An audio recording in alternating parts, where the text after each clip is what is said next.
Hello guys, diamond class channel में स्वागत है। और आप सभी अच्छे से हमारे चैनल को पे वीडियो विजिट कर रहे होंगे। मुझे पता है कि आप एक नए वीडियो के इंतजार जरूर करते होंगे एक नए तरीके से। तो दोस्तों, आज हम एक कंपाउंड इंटरेस्ट जिसको बोलते हैं चक्रवृद्धि ब्याज, हिंदी में बोलते हैं। मैं हिंदी में ही पढ़ा रहा हूँ ताकि हिंदी प्राइमरी है और सबसे ज़्यादा हिंदी लोग पसंद करते हैं ताकि हिंदी में समझ में आता है। तो चलिए दोस्तों, हम शुरू करेंगे आज चक्रवृद्धि ब्याज। और चक्रवृद्धि ब्याज क्या होता है इसके बारे में हम समझाएंगे। ठीक है, आज आप लोगों को माइंड से चक्रवृद्धि ब्याज का डर खत्म हो जाएगा और शक खत्म हो जाएगा, कंफ्यूज खत्म हो जाएगा।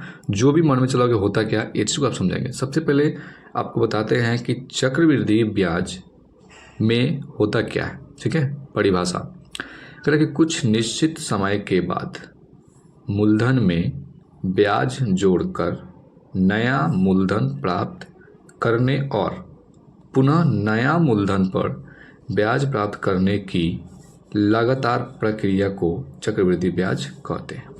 दोस्तों, आप समझ गए होंगे कि एक राशि ले लिए, कोई अमाउंट ले लिए, मान लीजिए एक निश्चित समय के लिए, 1 साल के लिए एक मूलधन ले लिए 100 रुपया। उसमें मेरा अगले साल ब्याज आया 10 रुपया। तो अब वो जो 10 रुपया ब्याज आया, उस 10 रुपये ब्याज को हम जोड़ लेंगे। ठीक है, तो एक नया मूलधन प्राप्त हो जाएगा। अब उस नए मूलधन पर हम क्या करेंगे, फिर से ब्याज प्राप्त कर लेंगे। यही प्रक्रिया जो चलता है इसी को हम लोग बोलते हैं, क्या बोलते हैं, चक्रवृद्धि ब्याज, जिसको शॉर्ट में CI कंपाउंड इंटरेस्ट के नाम से जाना जाता है। अब हम चलिए इस क्वेश्चन को एक नया रूप देंगे, एक यूनिट, एक अंक के माध्यम से, कि आप अंक को कैसे समझेंगे। अंक से जैसे ही समझाने की कोशिश किए दोस्तों, मुझे उम्मीद है कि आप लोग अच्छे से समझेंगे। और अगर समझ में आया तो आप अपने दोस्तों के साथ शेयर कीजिए और लाइक एक बार जरूर कीजिए। जैसे मूलधन में P बोलते हैं, तो मैंने एक मूलधन 100 रुपया मान लिया। ठीक है, दर जिसको रेट बोलते हैं R से 10% मान लिया, समय 2 वर्ष ले लिया। इससे पहले SI यानी कि साधारण ब्याज होता है, सिंपल इंटरेस्ट का वीडियो मैंने वीडियो में बना के डाल रखा है, उसमें भी बहुत अच्छे समझा दिए हुए हैं। आप उसको भी पहले पढ़ सकते हैं, उसके बाद ये पढ़ेंगे तो ज़्यादा समझ में आएगा। तो मूलधन P और 100 रुपये लिए, दर रेट 10% ले लिया, समय 2 वर्ष ले लिए। तो इसमें क्या करना है कि साधारण ब्याज SI निकालना है प्रथम वर्ष के लिए। ठीक है, पहले एक प्रथम मतलब 1 साल के। चलिए, तो SI बराबर आप जानते हैं कि PRT/100 होता है, सबको जानते होंगे। प्रिंसिपल गुने रेट गुने टाइम बटा 100 होता है। तो चूंकि प्रिंसिपल आपको पता था, ऊपर हम बता चुके हैं कि 100 लिए हैं, प्रिंसिपल ऊपर हम 100 लिए हैं, आप देख रहे हैं यहाँ पे। तो 100 डाल देंगे, फिर 10 और 2 डाल देंगे। तो ठीक है, आप देखिए यहाँ पे प्रथम वर्ष के लिए 100 गुने 10 गुने 1, 100 से 100 दोस्त कट गया, 10 एकम 10। ये प्रथम वर्ष का ब्याज आ गया 10 रुपया। कितने पे? 100 रुपये के मूलधन पे। चलिए अब नेक्स्ट चलते हैं। ठीक है, दूसरे वर्ष के लिए क्या निकालना है, SI। ठीक है, तो फिर PRT/100 होता है। ये तो प्रथम वर्ष के लिए हो गया। अब दूसरे वर्ष के लिए लिखेंगे। ठीक है, दूसरे वर्ष के लिए क्या है, यहाँ पे SI 100 गुने 10, रेट भी वही, टाइम भी वही, फिर वही, मतलब सेम निकाले हैं दूसरे साल के लिए।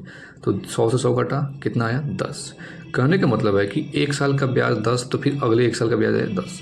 यानी कि दोनों वर्षों को अगर मिला देते हैं, दोनों वर्ष को मिलाते हैं, तो उसका ब्याज कितना आ जाएगा, 10 और प्लस 10 यानी 20 रुपया हो जाएगा। क्लियर हुआ? 1 साल का 10, 2 साल का 10, 10 मिला के 20 हो गया। तो यहाँ से क्या हो रहा है, बताया जा रहा है कि दोनों वर्षों का जब साधारण ब्याज निकल के आया 20 रुपये निकल के आया। ठीक है, तो हम इसको डायरेक्टली कैसे निकालते हैं SI में, देखिए। अब होगा मूलधन 100 रुपया, रेट 10 और टाइम उसको हम 1 न मानकर 2 साल कर लेंगे, 1 साल न करके 2 साल। तो देखिए कैसे होता है, 100 कट गया, 10 दूना 20, यानी कि डायरेक्ट 2 साल रखेंगे SI में टाइम, तो 2 साल का ब्याज क्या आ गया, 100 रुपये के मूलधन पे 20 रुपया आ गया। क्लियर हो दोस्तों? अब यहाँ से ये तो आप कहेंगे सर ये क्या बता रहे हैं, ये तो SI है। अब इसी से आगे आपको बताया जाएगा कंपाउंड इंटरेस्ट। ओके दोस्तों, यहाँ से देखिए चक्रवृद्धि ब्याज जो CI आपको दिख रहा होगा, लाल कलर से लिखा हुआ है चक्रवृद्धि ब्याज, और ये CI कंपाउंड इंटरेस्ट। तो दोस्तों बोलेंगे सर अब वो आपको CI क्या SI क्यों सिखाएं। आइए अब SI क्यों सिखाएं, यहाँ पे देख लेते हैं। अब चक्रवृद्धि ब्याज प्रथम वर्ष का निकालेंगे, 100 गुने 10 गुने 1 बटा 100, 100 से 100 कट गया, तो ये 10 रुपया आया। दूसरे वर्ष के लिए निकालेंगे वही प्रोसेस में। तो दूसरे वर्ष में हम क्या बोले थे कि मूलधन में जो ब्याज आएगा प्रथम साल का, उसको मूलधन में ऐड करते हैं। ये 10 इस 100 में ऐड करेंगे। देखिए 100 प्लस 10 कर दिए हैं, गुने 10, रेट तो 10 ही है, साल हमको एक ही साल लेना है, बटा 10। तो ये हो जाएगा 110 गुने 10 गुने 1, 1 1 0 1 0 2 0 दोनों 0 2 0 कट गया, 11 कम 11। कहने का मतलब ये हुआ कि चक्रवृद्धि ब्याज के लिए अगर प्रथम वर्ष के लिए 10 आया तो दूसरे वर्ष के लिए क्या आ गया आपका 11 रुपया। तो टोटल आपका चक्रवृद्धि ब्याज 2 साल में 100 रुपये के हिसाब से कितना हो गया 10 प्लस 10 11। प्रथम साल तो 10 था, अगले साल 11 हुआ। दोनों हमको मिला के चक्रवृद्धि ब्याज हमको मिला 21 रुपया 100 रुपया पर ब्याज। ठीक है, 100 रुपया का चक्रवृद्धि ब्याज 2 साल में कितना मिला 21 रुपया। मुझे उम्मीद है कि आप अच्छे से समझ रहे होंगे। अब पीछे देखे हैं एसआई कितना बढ़िया से बताया गया है। एसआई के हिसाब से ही कंपाउंड इंटरेस्ट पढ़ते हैं हम लोग। ठीक है, क्लियर हो गया यहाँ पे। अब हम कैसे निकालेंगे, ये तो रहा कि एक एक करके स्टेप। तो दोस्तों ऐसे तो नहीं निकालेंगे ना, तो आइए इसको तरीका बताते हैं कि कैसे निकाला जाता है। सीआई से यानी फार्मूला कंपाउंड इंटरेस्ट है प्रिंसिपल इनटू, ये इनटू होता है 1 plus rate by 100 minus principal. और यहाँ पे हम एन अब बताएंगे कि एन क्यों छोड़े थे। यहाँ पे एन मतलब होता है समय। ठीक है, जितना समय बताएगा उतना। तो चूंकि हमको 2 साल का निकाले हैं एक एक साल करके, तो हम डायरेक्ट यहाँ पे समय 2 साल दिखाएंगे। प्रिंसिपल 100 लिए थे 1 प्लस रेट, आर से रेट यानी कि रेट कितना लिए थे 10, यानी दर बोलते हैं उसको हम लोग, 10 लिए थे बटा 100। ये एन, ये 2 कहाँ आया, तो एन मतलब होता है वर्ष। ठीक है, एन यानी वर्ष के तौर पर लिए हैं। ठीक है, तो 2 साल का लिए थे, ये माइनस 100 कर लिए। 100 इंटू 100 प्लस 10 बटा 100। इस एलसीएम ये कैसे आ गया, तो ये 100 का एलसीएम 100 आया, 1 से गुना हुआ यहाँ पे 100 आया, 100 से 100 भाग हुआ 10 आया। तो 110 बटा 100 गुने स्क्वायर यानी पावर 2 मतलब 2 साल का है इसलिए 2 रखे हैं। अब माइनस 100 तो ये चलेगा।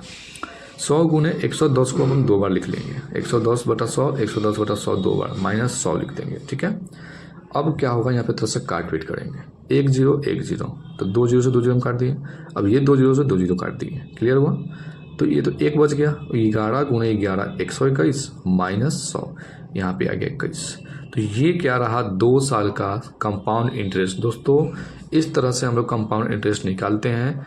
और जब तक इससे पहले कि आप एसआई सीख लीजिए और एसआई के बाद कंपाउंड इंटरेस्ट। ठीक है, तो मुझे उम्मीद है कि ये वीडियो आपको बहुत अच्छा समझ में आया होगा। तो अपने दोस्तों में शेयर कर दीजिए दोस्तों, और अच्छा लगा तो सब्सक्राइब जरूर कीजिए ताकि इससे मेरे जो भी वीडियो अपलोड हो आपको नोटिफिकेशन मिल जाए। ओके दोस्तों, मिलते हैं नेक्स्ट वीडियो में और इससे रिलेटेड हम क्वेश्चन बताएंगे। ओके।